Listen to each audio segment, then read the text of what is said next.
భారత్ 180 న్యూస్కి స్వాగతం.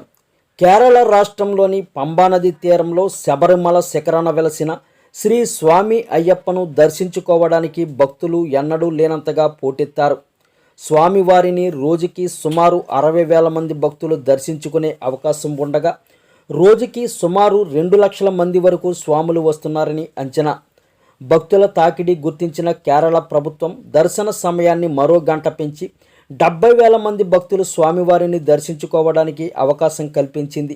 అయినా స్వామివారి దర్శన భాగ్యం కలగక అనేక మంది స్వాములు పంబానది నుండే వెనుదిరిగి వెళ్లవలసిన పరిస్థితి ఏర్పడుతుంది.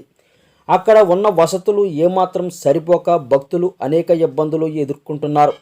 దారి పొడవునా ట్రాఫిక్ స్తంభించి శబరికొండకు వెళ్లిన స్వాములు స్వామి దర్శనం చేసుకుని తిరిగి ఎప్పుడు వస్తారో తెలియని పరిస్థితి నెలకొంది. 41 రోజులు భక్తి శ్రద్ధలతో దీక్ష చేసి ఇరుముడి కట్టి స్వామి దర్శనానికి వెళ్ళిన స్వామి భక్తులు స్వామి దర్శనం చేసుకుని క్షేమంగా తిరిగి రావాలని కోరుకుందాం. స్వామియే శరణమయ్యప్ప.